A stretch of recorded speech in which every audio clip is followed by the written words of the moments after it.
जी हाँ, कल हमने आपको प्रेजेंट कंटिन्यूअस का यस नो टाइप और इन WS टाइप इंट्रोगेटिव पढ़ाया था। आज हम ले रहे हैं पास्ट कंटिन्यूअस टेंस। मित्रों, जैसे हम प्रेजेंट कंटिन्यूअस को पहचानते हैं वैसे इसकी भी कोई पहचान होगी। जैसे इसको कैसे पहचानेंगे हम? रहा था अंत में वाक्य के, रही थी और फिर आगे रहे थे, ये वाक्य के अंत में आता है। तो जनरली हम जान जाते हैं कि हमारा पास्ट कंटिन्यूअस टेंस है। अब अगर इसी को था की जगह पर है लिख दें तो ये प्रेजेंट कंटिन्यूअस हो जाता है। दोनों कंटिन्यूअस में इतना ही अंतर है, अगर रहा के बाद था है तो पास्ट कंटिन्यूअस, ये ध्यान में इतना रखना है। रहा के बाद अगर है आता तो प्रेजेंट कंटिन्यूअस हो जाता है। इसकी हेल्पिंग वर्ब मित्र होती है was, were, WERE, ये तो होती है। अब इसका प्रयोग कहां करते हैं हम? आई के साथ, ही के साथ, सी के साथ, इट के साथ और सिंगुलर नंबर नाउन के साथ इसका प्रयोग करते हैं। वर का प्रयोग कहां करते हैं? यू के साथ, दे के साथ, वी के साथ, ये हमारे प्रोनाउंस है, और बहुवचन नाउन के साथ हम वर का प्रयोग करते हैं। अब आइए अनुवाद सीखें। पास्ट कंटिन्यूअस टेंस का यूज इन अफर्मेटिव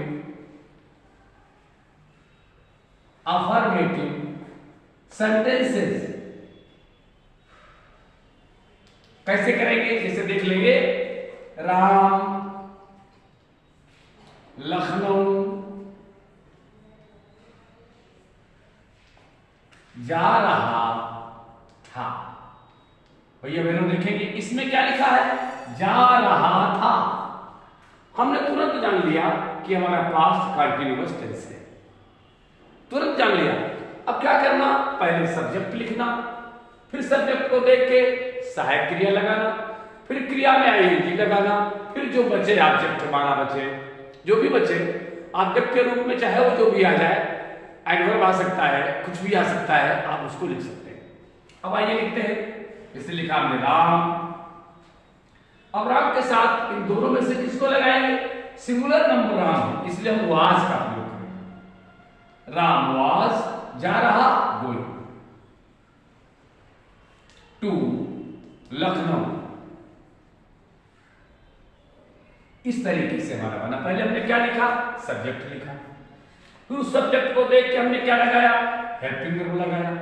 ये रखना होगा कि आई, ही, सी, इट और एक वचन नाउन के साथ, जैसे बॉय है, डॉग है, स्टूडेंट है, सिस्टर है, ब्रदर है, ऐसे के साथ जो एक वचन नाउन है वास का प्रयोग करना है।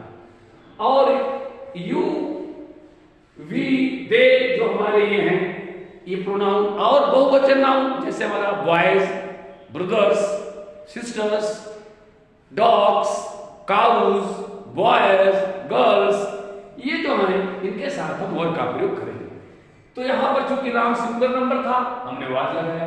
क्रिया में हमने आईएनजी लगा दिया, मुख्य क्रिया में फिर लिख दिया। अब हम वर का प्रयोग देखते हैं। वे क्रिकेट खेल रहे थे, ये हमने लिखा। अब यहां पर सब्जेक्ट हमारा क्या आ गया? वे। तो वे के अंग्रेजी हमने बना लिया, हमारा हो गया दे। दे हो गया। अब दे के साथ हमको क्या लगाना? वर लगाना है। तो हमने लिख दिया देवर। किसके माने? खेलना, प्ले। और खेल रहे, प्लेइंग हो गया। क्या खेल रहे हैं? ये हमारा ऑब्जेक्ट क्रिकेट हो गया, हमने लिख दिया क्रिकेट। CRICKET, cricket. इस प्रकार से हमको सब्जेक्ट लिखना है, सब्जेक्ट के अनुसार हेल्पिंग वर्ब लगाना, हेल्पिंग वर्ब के तुरंत बाद हमको वर्ब में जो हमारी मेन वर्ब है उसमें आईएनजी जोड़ करके लगा देना है, और फिर आगे ऑब्जेक्ट लिख देना है। अब आइए हम यूज इन नेगेटिव सेंटेंस देखते हैं कि कैसे हम नेगेटिव सेंटेंस में इसका प्रयोग करें।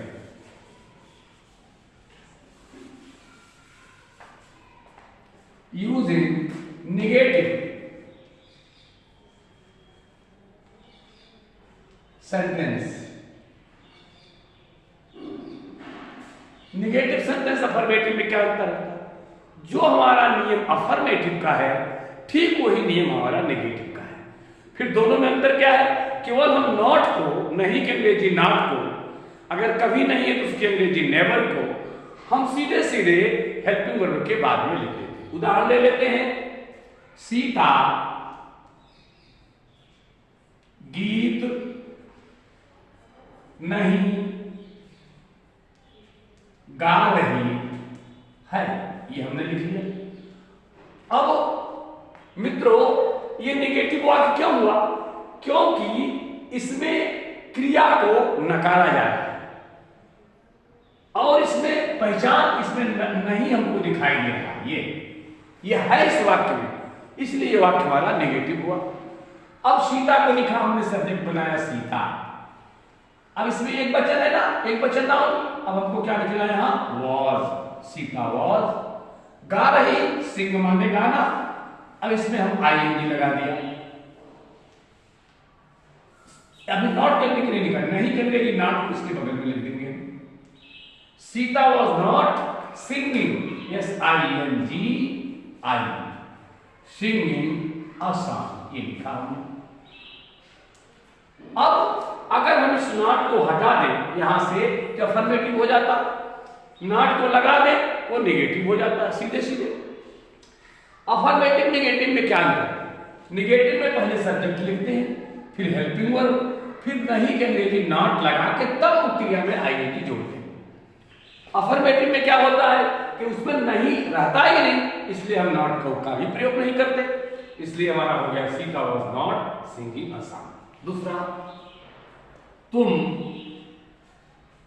वहां नहीं जा रहे थे, ये लिखा हमने। तुम वहां नहीं, अब यहां पर तुम के अंग्रेजी हमने लिख दिया यू। यू के साथ क्या सहायक क्रिया लगाना? Verb, you verb. आगे नॉट लगाना, नहीं के अंग्रेजी यू वर नॉट गोइंग और दैट THER, ये हमने लिखा। You were not going there, ये हमारा हो गया निगेटिव। तो अब आपकी समझ में आ गया होगा अफर्मेटिव और नेगेटिव में क्या अंतर। नियम दोनों सेम है, केवल आपको नहीं के अंग्रेजी नॉट को हेल्पिंग वर्ब के तुरंत बाद प्रयोग करना है, बस इतना केवल इसको सीखना है। होमवर्क नोट कर लें।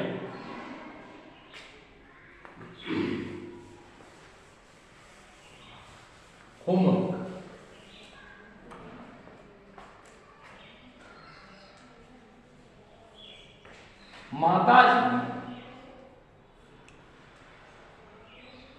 माताजी रामायण पढ़ रही हैं। दूसरा वाक्य, पिताजी दफ्तर जा रहे हैं। दूसरा, तीसरा लिखेंगे, वे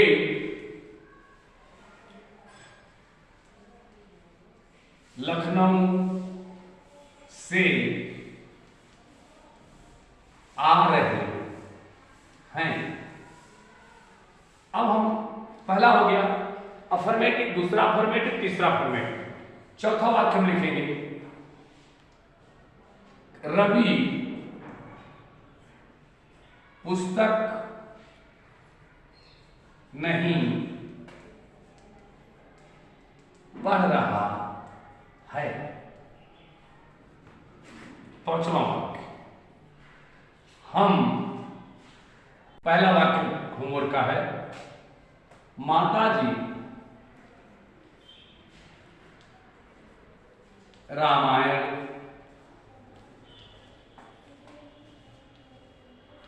पढ़ रही थी, पहला। दूसरा वाक्य, पिताजी दफ्तर जा रहे थे। तीसरा वाक्य, अध्यापक बच्चों को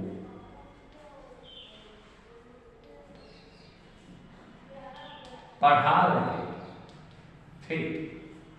ये तीन हमारा अफर्मेटिव। चौथा, वह पुस्तक नहीं बेच रहा था। और पांचवा वाक्य हो गया, वे घर नहीं जा रहे थे। और छठवां, माली फूल नहीं तोड़ रहा था। ये हमारा हो गया पहला। तीन हमारे अफर्मेटिव हो गए, तीन हमारे नेगेटिव हो गए। इसको आपको होमवर्क करना है। होमवर्क करके आप हमारे व्हाट्सएप पर डाल सकते हैं। कोई दिक्कत हो, माली की अंग्रेजी गार्डनर, फूल की अंग्रेजी आप फ्लावर जान ही रहे हो, तोड़ना की अंग्रेजी प्लग आप जानते होंगे, बेचना की अंग्रेजी सेल जानते होंगे, दफ्तर की अंग्रेजी ऑफिस से आपको आता होगा। इसको कर लीजिएगा। बहुत बहुत धन्यवाद। Best of luck. Thank you.